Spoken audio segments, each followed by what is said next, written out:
welcome back to EDH Deck Building. I am your host Demo, and today we are finally going to get to the actual deck building.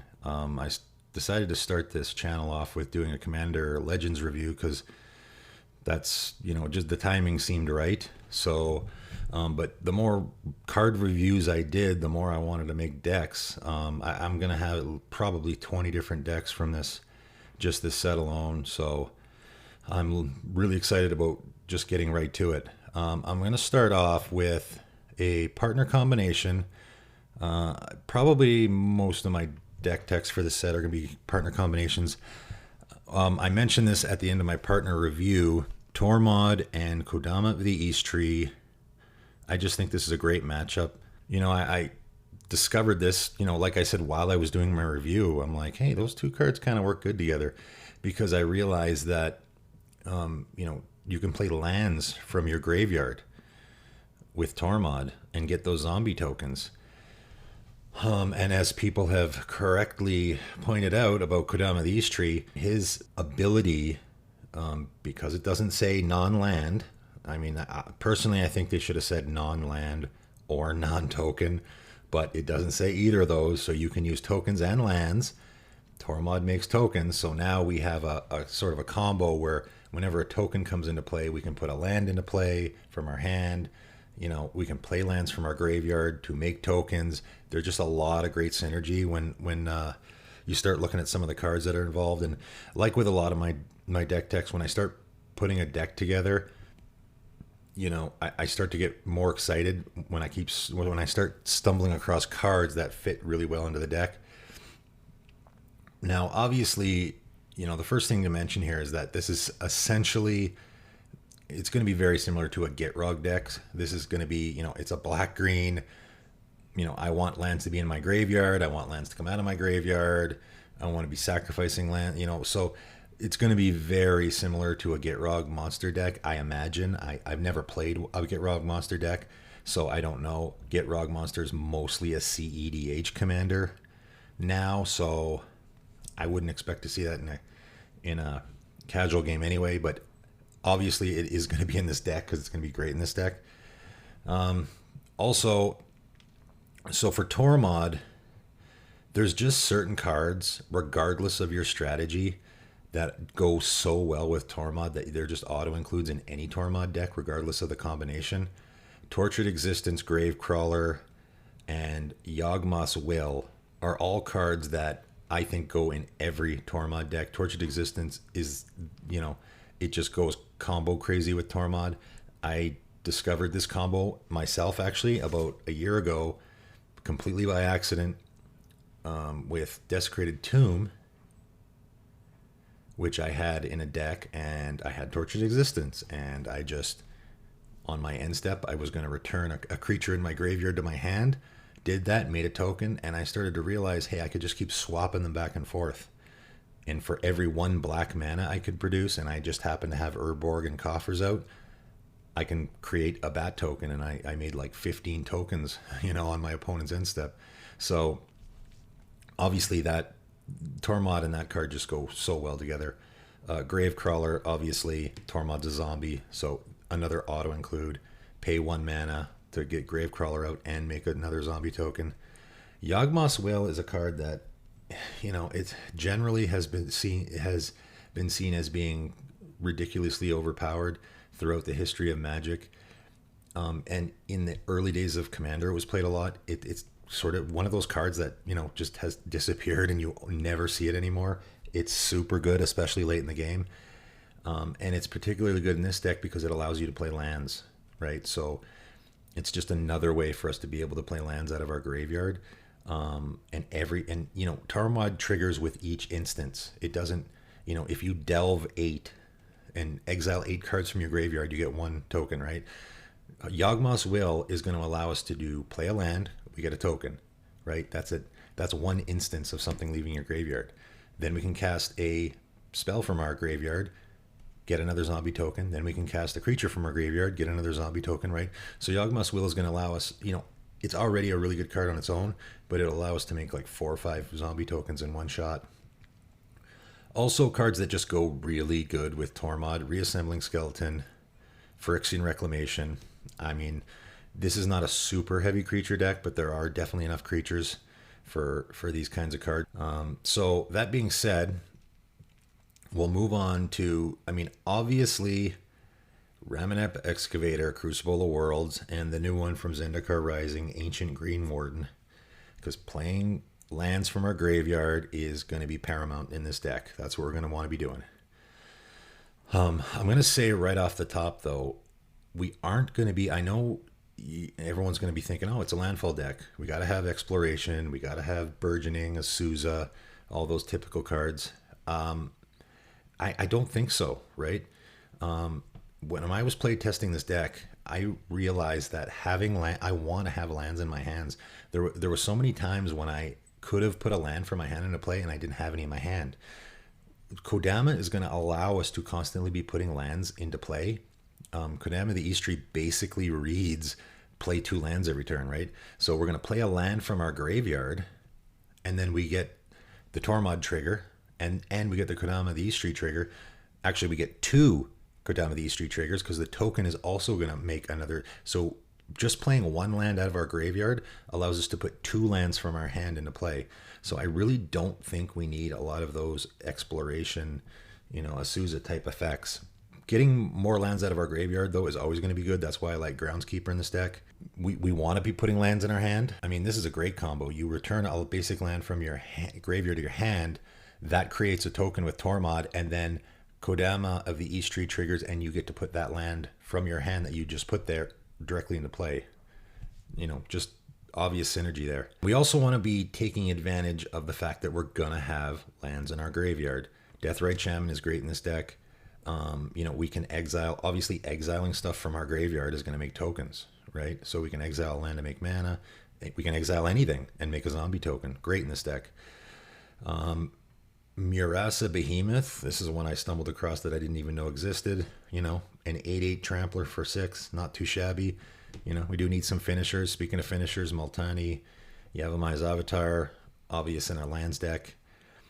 Centaur, Vinecrasher, also just some big beefy creatures that are going to take advantage of all the lands in graveyards. I really like Turntimber Sower and Skola Grove Dancer. They like all the lands going into our graveyard. We're going to get some value out of it. They're not super good, but just that gaining that 1 life and creating that 0/1 plant token every single time, there's going to be so much of that value is going to be so huge. I just really like that. Life from the Loam is, going to be an all-star in this deck, obviously. I think in my Commander review talked about the combo with Ayula's Influence, where you're just discarding land cards to make bear tokens. You cast Life from the Loam, put the lands back in your hand. You have all these triggers from Kodama the East Tree because of the bear tokens, so you can put the lands back into play, or you can discard them again, play them from your graveyard. I mean, the synergy is just crazy and insane. A deck tech of mine, though, wouldn't be complete if I have to put some, sort of out there silly cards that people have never heard of before. Harvest Worm, pretty underwhelming, but it's 2 mana for a 3/2. You return a land. You're gonna have lands in your graveyards, and like I said, you want to be able to put them in your hand. So you put it into play. You bring a land back to your hand. You make a token.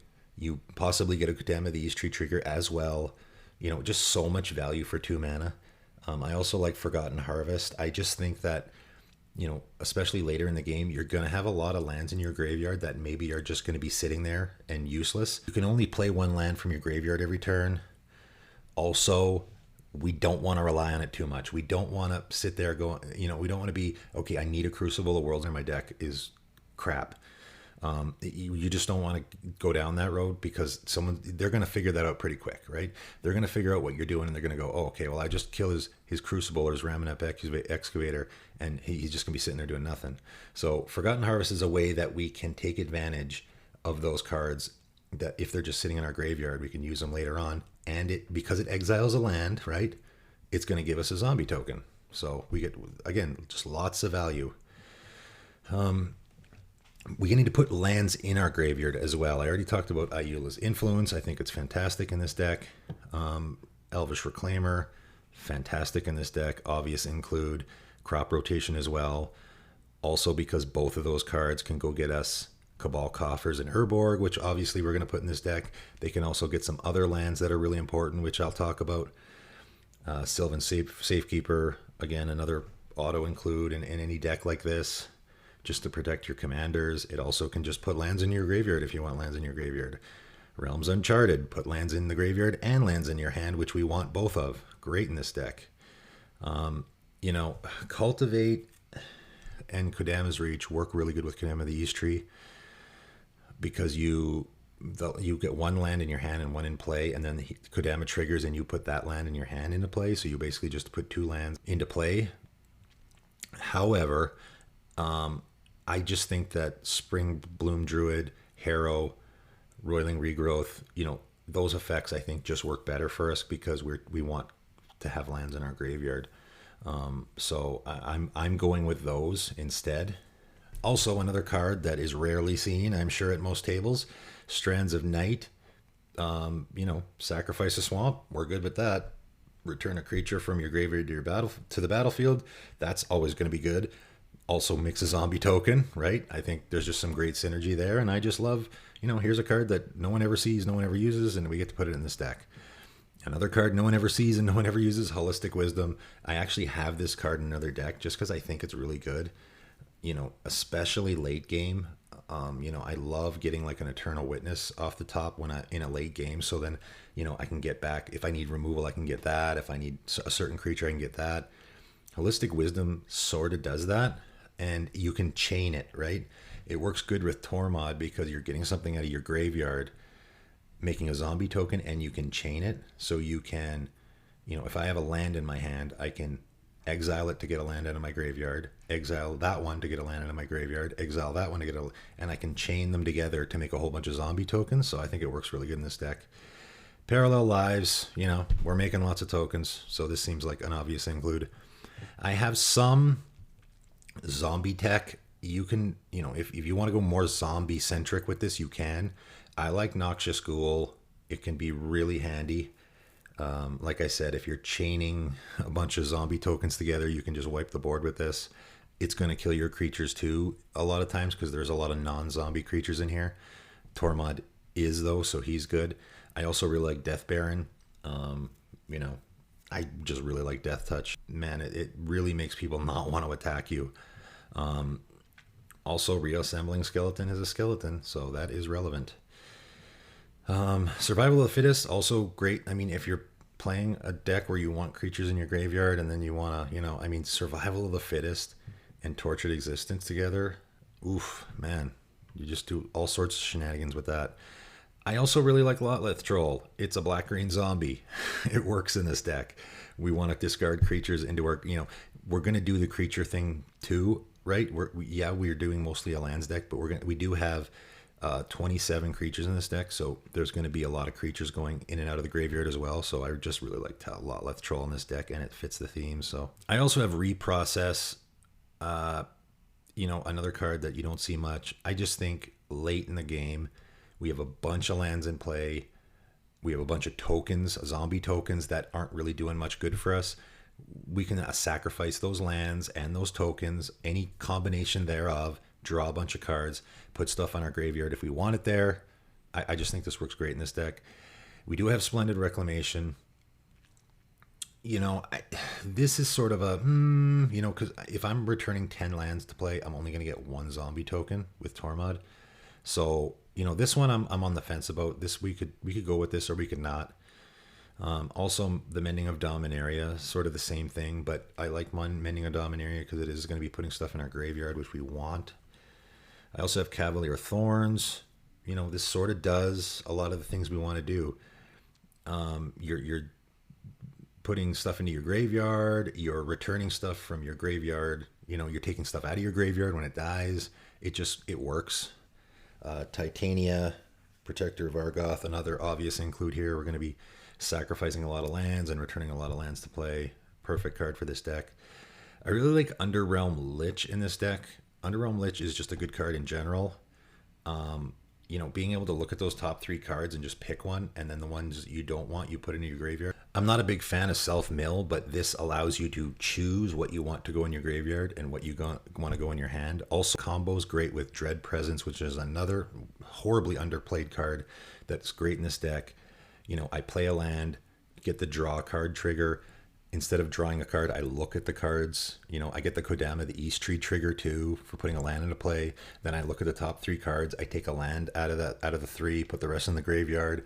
Then the Kodama, the East Tree trigger resolves. I put the land into play again. Then I get to draw another card, Under Realm Leech again. I did that in a couple of games. It's fantastic. Just lots of really great synergy in this deck. It's just lots of fun to play. To finish off, I'll just go over the lands. Golgari Rot Farm is obvious. Bounce lands in this deck is great. Obviously because Kodama is allowing you to put land. So I play Golgari Rot Farm, pick up a land, and then put that land directly back into play. Just works so good. Coffers and Urborg obviously are auto includes. I have lots of sack lands. Myriad Landscape, Nurturing Peatland, Command Beacon, obviously. That kind of stuff just works great in a deck like this. And last but not least, Petrified Field. This card's perfect for this deck because I'm sacrificing a land. I sacrifice Petrified Field, get a Get-Rog trigger, right? I get a land out of my graveyard, return it to my hand. That gives me a Tormod trigger, right? So I get a token. The token from Tormod gives me a Kodama, the East Tree trigger, and then the land I just returned to my hand, I get to put directly into play.